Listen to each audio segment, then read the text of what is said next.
होता है जो अपने सिविल इंजीनियर की पावर से इस दुनिया को बदल कर रख देता है अपने क्यूट से छोटे पेट्स के साथ। और देखते ही देखते इस दुनिया का सबसे ताकतवर इंसान बन जाता है। अपने मेन कैरेक्टर का नाम है किम सोहो, जिसे इस दुनिया में लॉयड फैंटेरा कहते हैं, जो एक नॉर्मल सा सिविल इंजीनियर है जो अपने असिस्टेंट जेवियर के साथ इस पूरी दुनिया को बदलने वाला है, जिसका सिर्फ एक ही मकसद है, इस पूरी जमीन को कैसे पैसों में बदले। तो कहानी शुरू होती है एक गाँव से। एक विंडो मैसेज पॉपअप होता है जिससे उसे मालूम चलता है वो एक सुप्रीम बीम बन चुका है फिक्शनल स्टोरी का, जिसका नाम है night of bread and iron. इस पर उसका सिस्टम उसे कहता है गुड लक अपनी न्यू जर्नी को स्टार्ट करने के लिए। तो अब वो समझ जाता है वो किसी और की बॉडी में रीइंकार्नेट हो गया है। लेकिन एक सेकंड, मैं यहाँ सड़क पर क्यों सो रहा हूँ और मेरा दांत और जबड़ा क्यों दर्द हो रहा है। फिर एक विंडो मैसेज पॉपअप होता है और कहता है कि रोड पे सोने से तुम्हारा जबड़ा टेढ़ा हो चुका है। वो कहता है ये मुझे पहले से ही पता है, लेकिन ये मैसेजेस बार बार क्यों आ रहे हैं। और वो सोचता है कि वो इस कहानी का कौन सा कैरेक्टर बना है। तभी उसे पीछे से एक आवाज आती है मास्टर लॉयड, जिसे देखने पर हमें पता चलता है कि इसका नाम है जेवियर, जो इस नोवेल का मेन कैरेक्टर होता है, जो कि एक नॉर्मल सा नाइट है, लेकिन आगे चल के स्टोरी के साथ बहुत ही खतरनाक शॉर्ट्समैन बन जाता है। इसका मतलब मैं हूँ लॉयड फैंटेरा, जो इस कहानी का सबसे बेकार कैरेक्टर होता है। ये तो एक बुरे सपने जैसा है। और वो दोनों अपने घर वापस आ जाते हैं। जेवियर कहता है तुम पूरा दिन शराब पी रहे थे और उसके बाद तुमने दुकान का सारा फर्नीचर भी तोड़ दिया। तुम्हारे पिता ने मुझे भेजा क्योंकि वो अपने बदमाश बेटे के लिए चिंतित थे। वो ये नहीं चाहते कि उनका बदमाश बेटा कहीं मर जाए। लॉयड जमीन को छूकर समझता है कि ये तो बहुत ही ज्यादा ठंडी है, यहाँ पर सोना मुमकिन ही नहीं नामुमकिन है। जेवियर के जाने से पहले लॉयड उसको रोककर पूछता है क्या हमारा परिवार बहुत ही ज्यादा कर्जे में डूबा हुआ है।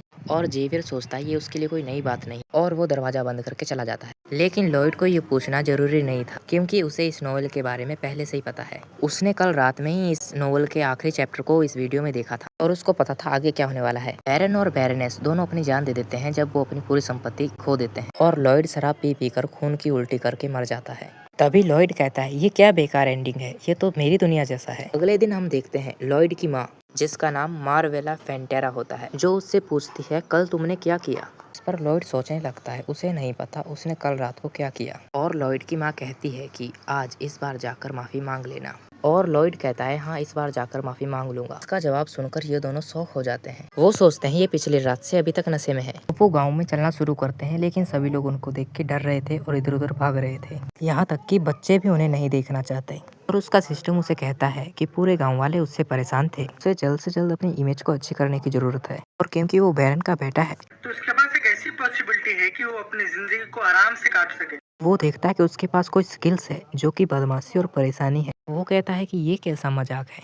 वो दोनों बाहर तक आ जाते हैं। जेवियर लॉयड के आत्मा में गहराई से दिख रहा था। कल रात से ही लॉयड में बहुत कुछ बदलाव आया है। वो अभी एक अलग ही इंसान दिख रहा है। हम बार के अंदर देखते हैं कि सब कुछ टूटा हुआ था। लॉयड बार के ओनर से माफी मांगता है, लेकिन कोई भी उसकी बात का भरोसा नहीं कर सकता। लॉयड फिर उसे डराते हुए सॉरी कहता है, लेकिन उसे देखकर ये नहीं लगता कि वो सॉरी कह रहा है। और बार ओनर भी डर रहा था। लॉयड की इमेज इस गांव में पूरी तरह से खराब थी। लॉयड जेवियर से कहता है मेरे माफी मांगने के बाद भी वो खुश नहीं था। पर जेवियर कहता है बार ओनर इसलिए खुश नहीं था क्योंकि तुमने उसकी दुकान का पूरा फर्नीचर तोड़ दिया, जिसको खरीदने के लिए उसने बहुत मेहनत की थी। जेवियर ये भी कहता है कि पिछले विंटर से बार ओनर की माँ बीमार है और तुमने उसकी दुकान का फर्नीचर भी तोड़ दिया। जिसे सुनकर लॉयड को अपनी गलती का बुरा लगता है और वो सोचता है इन लोगों ने अभी तक हीटिंग सिस्टम नहीं बनाया है। और वो अचानक रुका, उसके दिमाग में एक आइडिया आया कि इस दुनिया में हीटिंग सिस्टम नहीं है। और वो अपने दिमाग में पूरे हीटिंग सिस्टम के डिजाइन को सोचने लगता है। और वो सोचने लगता है अगर मैं इसे बनाने में कामयाब रहा, किम सुहो जो एक ऐसे आइडिया पे भरोसा रखता है जो कि जिंदगी भर चले। और ये इसलिए मुमकिन है क्योंकि सुहो को घर बनाने का एक्सपीरियंस है। सुहो ने बहुत सारे घर बनाए जब वो आर्मी में था और वो दिनों रात मेहनत करता था कंस्ट्रक्शन वर्कर की तरह। उसका मानना था कि उसका एक्सपीरियंस उसके नए प्रोजेक्ट के लिए काम आएगा। वो इसके साथ शुरुआत करेगा और पूरी उधारी खत्म कर देगा। और वो बाहर की तरफ वापस जाने लगता है और कहता है कि उसको उसका पहला ऑर्डर मिल गया है। तभी उसके सामने एक विंडो मैसेज पॉपअप होता है और कहता है कि अब उसकी असली जर्नी शुरू हुई है और एक नया आरबी सिस्टम अनेबल हो जाता है। आरबी मतलब रिलेशनशिप पॉइंट। ये उसे तब मिलेंगे जब वो अपने परिवार की नजरों में कुछ अच्छा आदमी बनेगा। ये देखने के बाद लॉयड पीछे देखता है जेवियर की तरफ उसका इंप्रेशन चेक करने के लिए, लेकिन जेवियर का इंप्रेशन लॉयड के प्रति बहुत ही कम था।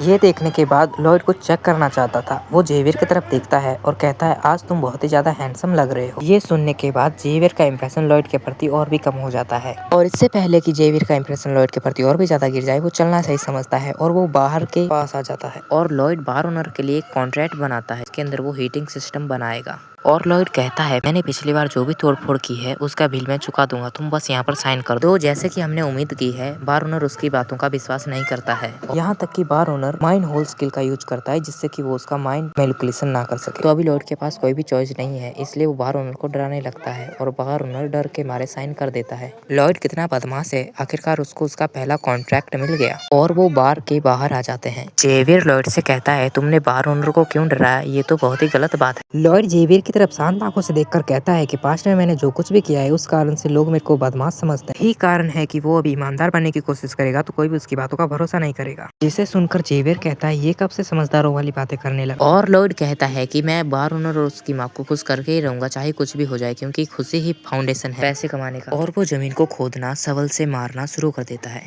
वो अपने घर के नॉर्मल औजारों से घर बनाना शुरू कर देता है, लेकिन उसकी बॉडी उसका साथ नहीं देती है और वो जल्दी थक जाता है। जेवियर उसे रोकता है और वो शॉक हो जाता है क्योंकि उसने जिंदगी में पहली बार कुछ किया है। उसके शरीर का हर एक हिस्सा दर्द दे रहा था, लेकिन उसको काम करते ही रहना है। उसने लकड़ी काटने की कोशिश की, लेकिन जैसे वो कुल्हाड़ी उठाता है वो गिरने ही वाला था, लेकिन जेवियर उसे पकड़ लेता है और उसके हाथ से कुल्हाड़ी ले लेता है। वो लकड़ियों को हवा में उछालता है और वो अपनी स्किल का यूज करके सारी लकड़ियों को परफेक्ट शेप में काट देता है। बहुत ही लाजवाब था, जैसा कि हम उम्मीद कर सकते हैं कि ये आगे चल के बहुत ही अच्छा स्वॉर्ड मास्टर बनेगा। लेकिन जेवियर को थैंक्स कहने के बजाय वो उससे कहता है क्या तुम जमीन खोदने में मेरी मदद करोगे। जेवियर सोचता है ये मुझे थैंक्स कहने की बजाय ये मुझसे और ज्यादा काम करवाना चाहता है, ऐसे आदमी से हम यही उम्मीद कर सकते हैं। लेकिन जेवियर सोचता है आखिर ये बनाना क्या चाहता है, इसलिए वो उसकी मदद करने के लिए तैयार हो जाता है। वो ये देखने के लिए मर रहा था कि आखिर ये बनाना क्या चाहता है। दोनों जमीन खोदना शुरू कर देते हैं। आखिरकार उन्होंने पूरा कंस्ट्रक्शन का काम खत्म कर दिया था। आखिरकार एक हफ्ते की कड़ी मेहनत से ये रूम बनकर तैयार हो जाता है, जिससे बार ओनर और उसकी माँ को काफी खुशी मिलती है, जो अंदर के गर्म और मजेदार माहौल का मजा ले रहे थे। और लॉयड गर्व से अपना लोगो करके बाहर लगा देता है। बार ओनर लॉयड के प्रति बहुत ही शुक्रगुजार था क्योंकि उसने अपने जादू का इस्तेमाल करके सब कुछ ठीक कर दिया और उसके माँ के चेहरे पर खुशी ला दी। जेवियर ये देख के शॉक हो जाता है। इसमें कोई शक नहीं है कि लॉयड अब एक अलग ही इंसान लग रहा है। उसे अब भी यकीन नहीं हो रहा है कि ये सच में हुआ है, और ये बात उसे भी खुश कर देती है, जिससे जेवियर का इंप्रेशन लॉयड के प्रति 2% से बढ़ जाता है। और हम देखते हैं कि लॉयड के पास 39 आरपी आ जाती है और वो मुस्कुरा रहा होता है। इसे बनाने में लॉयड ने बहुत ज्यादा पैसे खर्च किए थे, लेकिन ये कोई प्रॉब्लम नहीं है क्योंकि ये घर एक प्रमोशन के लिए ही तो है। पिछले कुछ दिनों में रूम के सफल हो जाने के बावजूद लॉयड को बहुत ज्यादा परेशानी हो रही थी लोगों को कन्विंस करने के लिए कि वो उससे ये कॉन्ट्रैक्ट ले ले। वो कंस्ट्रक्शन के लिए 10% का डिस्काउंट भी दे रहा था, लेकिन गांव वालों को उसकी बातों का भरोसा नहीं होता है। गांव वालों को डरा कर कहता है कि उससे वो कॉन्ट्रैक्ट ले ले। तभी पीछे से कोई उसको आवाज देता है। वो उसके पिता थे, जिनका नाम आर्कस फेंटोरा था। उनका इंप्रेशन लॉयड के प्रति 20% माइनस में था। फिर सीन चेंज होता है उनके हवेली की ओर, जहाँ पर सभी लोग बैठकर खाना खा रहे थे। तभी उसके पिता ने उससे पूछा इस बार वो क्या करने जा रहा है।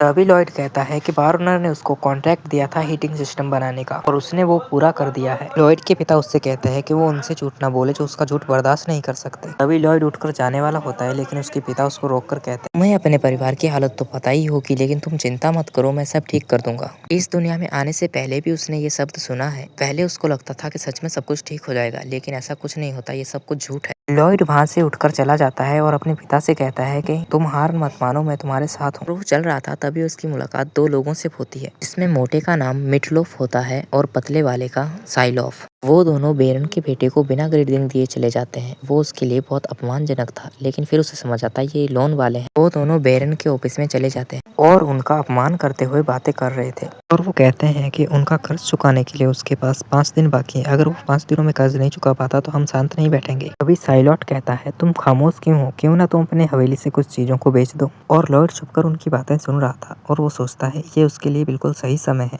वो देखता है जेवियर के इंप्रेशन बढ़ने के बाद मेरे को 36 आरपी पॉइंट मिले थे। वो सोचता है इन आरपी पॉइंट का यूज किया है। तभी उसके सिस्टम उसे कहता है तुम अपने आरपी पॉइंट से अपनी स्किल्स को इम्प्रूव कर सकते हो।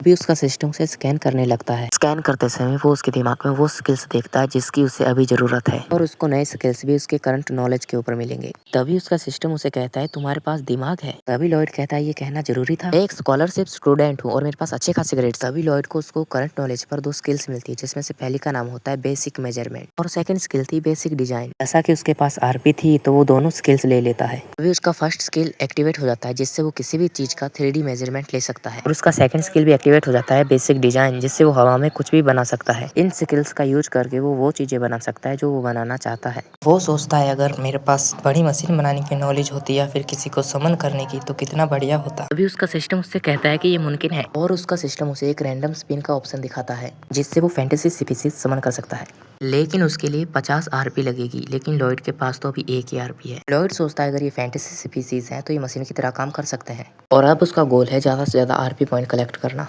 जिससे वो ज्यादा से ज्यादा फैंटेसी स्पीशीज को समन कर सके। लेकिन उसे अपनी इमेज को मेन कैरेक्टर्स के सामने अच्छी करनी होगी। अभी हम देखते हैं मिडिल ऑफ बैरन से कह रहा था, अगर तुम्हारे पास उधारी देने के लिए पैसे नहीं है तो मैं तुम्हारे लिए एक बहुत अच्छी जगह जानता हूँ जहाँ तुम अपनी वाइफ और नौकरानियों को बहुत अच्छे दामों में बेच सकते हो। बैरन सदमे में कुछ भी नहीं कह रहा था। अभी पीछे लॉयड उसके कंधे के ऊपर हाथ रखते हुए कहता है, जैसे कि तुम लेनदार हो का मतलब ये नहीं कि तुम किसी का अपमान करते हुए बात करो। और वो तुरंत उससे दूर हो जाता है और कहता है, तुम कौन हो? जैसे ही उसको पता चलता है ये बैरन का बदमाश बेटा है, तब वो कहता है, जब बड़े बात कर रहे हो तो बीच में नहीं आते। लेकिन उसकी बात पूरी होने से पहले ही लॉयड उससे पूछता है, क्या तुम मुझे अपना इनविटेशन लेटर दिखा सकते हो? अभी वो दोनों कंफ्यूज होकर देखते हैं ये कहना क्या चाहता है। लॉयड कहता है, किंगडम में नोबल लॉ के आर्टिकल 3 में हर नोबल को अपने किंगडम में ये अधिकार है वो अपने इंटरेस्ट और अपने राइट्स को सुरक्षित रख सके और किसी नोबल के घर बिना किसी इनविटेशन के आना अतिक्रमण के बराबर है। जिसको सुनकर वो कहते हैं, तुम ये क्या बकवास कर रहे हो? हमने तो कोई ऐसा कानून नहीं सुना है। तो सुनकर लॉयड कहता है, अच्छा तो चलो हम पता कर लेते हैं। और वो जेवियर को बुलाता है और वो जेवियर से कहता है कि अतिक्रमणकार के हाथ काट दो। अभी मीटलॉफ कहता है, क्या तुम कोर्ट जाना चाहते हो? लॉयड उनसे कहता है कि मैंने तुमसे कहा ना कि हम इसे एक साथ चेक करेंगे। हम देखते हैं कि कोर्ट किसकी साइड लेगा। वो दोनों लगभग नाराज हो गए थे और वहां से भाग जाते हैं। लॉयड के पिता इस बात से डरे हुए थे कि इन लोगों ने जो काम किया उससे ये मामला शांत नहीं होगा। लॉयड पैसों के बैग को रखता है और कहता है कि ये हीटिंग सिस्टम बनाने का एडवांस पेमेंट है। ये पैसे काफी नहीं है लेकिन ये कुछ वक्त तक चल जाएंगे। के पिता उससे कहते हैं कि वो लोगों से पैसे ना वसूले। वही जेवियर कहता है, आप चिंतित ना हो, मैंने लॉयड पर पूरी नजर रखी हुई है। एरन जेवियर की बातों का भरोसा करते हुए ये देखने के लिए निर्णय लेता है और वो दोनों बाहर आ जाते हैं। जब वो चल रहे थे तब जेवियर लॉयड से पूछता है, उस जैसे बदमाश को कानून के बारे में कैसे नॉलेज है? अभी लॉयड कहता है, ये मुझे पता था लेकिन ये उसने नोवेल में पढ़ा था। जब बैरन और बैरनेस मर जाते हैं तब वो मोटा और पतला उनकी लाशों को बेचना चाहते थे। तब जेवियर ये आर्टिकल कहता है और उन दोनों की गर्दन उड़ा देता है और जब जेवियर कोर्ट गया तो निर्दोष पाया गया। और लॉयड सोचता है नोवेल के बारे में पता होना कितना फायदेमंद है, पर अभी तक सिस्टम ने कुछ कहा क्यों नहीं? सिस्टम उसको कहता है बैरन का इंप्रेशन लॉयड के प्रति 6% बढ़ गया है, जिससे उसको 61 आरपी पॉइंट मिल जाता है।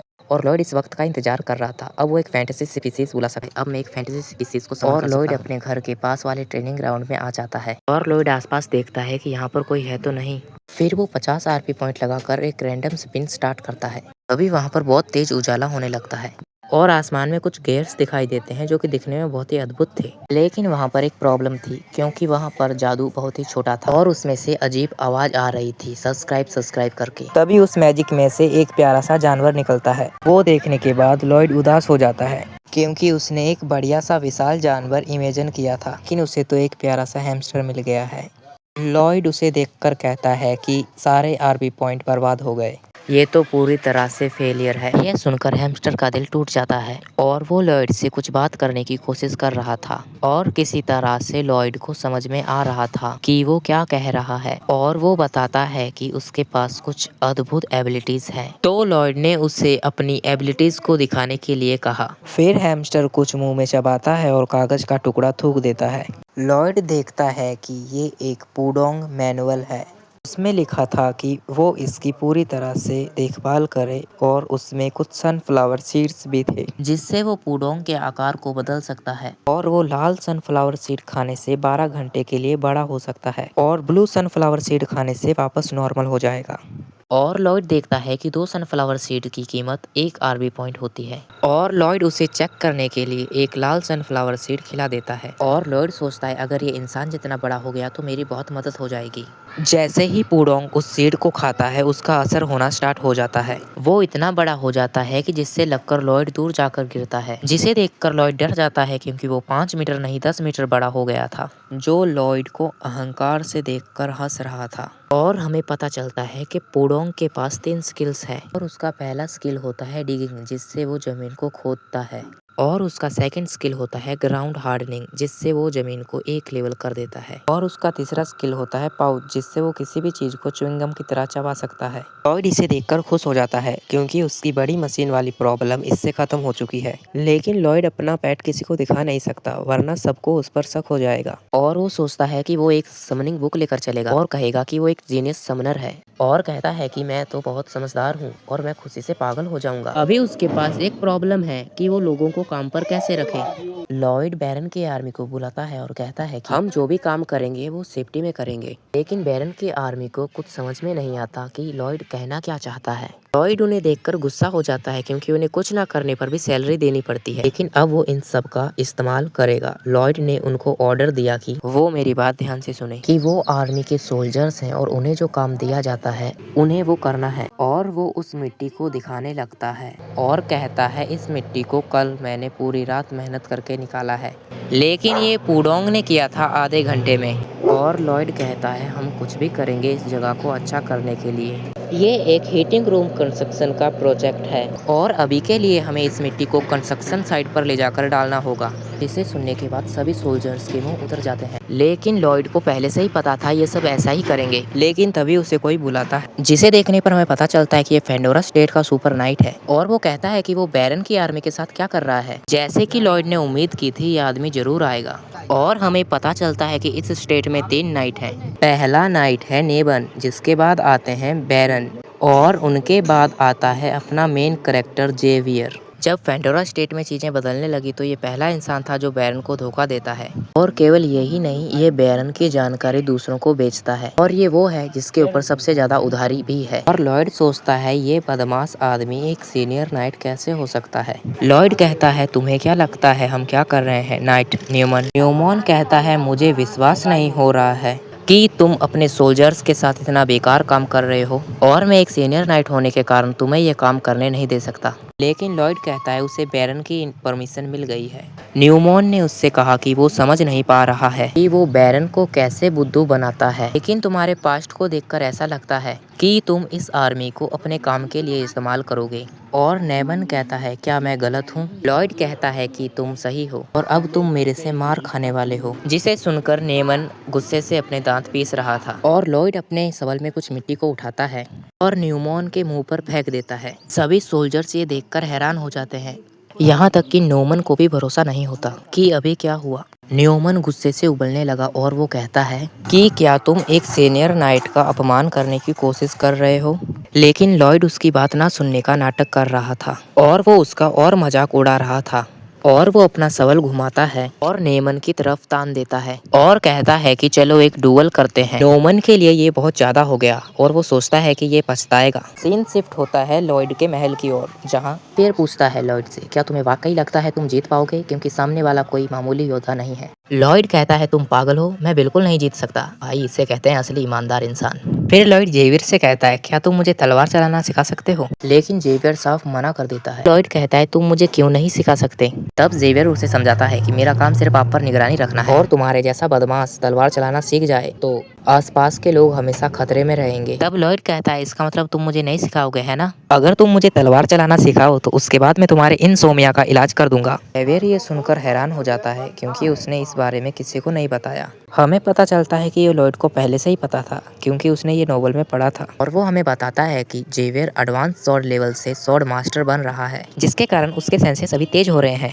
इसलिए वो सो नहीं सकता। जेवियर ये सुनकर इस डील को एक्सेप्ट कर लेता है और उसका मजाक उड़ाता है क्योंकि उसे पूरा यकीन था कि ये फेल होगा और उसने अपने इंसोमिया को ठीक करने के लिए हर मुमकिन कोशिश की है। वो हमेशा असफल रहा। लॉयड जेवियर के इंसोमिया का इलाज कर देता है। लॉयड अपने इंजीनियरिंग के सब्जेक्ट्स को जेवियर को सुनाने लगता है, जिससे जेवियर सो जाता है। और अब जेवियर की बारी है उसे तलवारबाजी सिखाने की, जिसे जानकर लॉयड बहुत खुश हो रहा था। अगली सुबह जेवियर कहता है उसको ग्राउंड के 50 चक्कर लगाने हैं और वो हैरान हो जाता है क्योंकि लॉयड बिना किसी सवाल के दौड़ना शुरू कर देता है और वो जैसे तैसे ग्राउंड का एक चक्कर लगाता है। और लॉयड जेवियर से कहता है मुझे इस चीज से नफरत है, क्या तुम मुझे कोई स्किल्स नहीं सिखा सकते? और वो फिर दौड़ना शुरू कर देता है और लॉयड जेवियर से कहता है तुमने ये एक्सपेक्ट नहीं किया था ना, तुम ये सोच रहे थे ना कि मैं कब तुम्हारे ऊपर आकर चिल्लाऊंगा, है ना?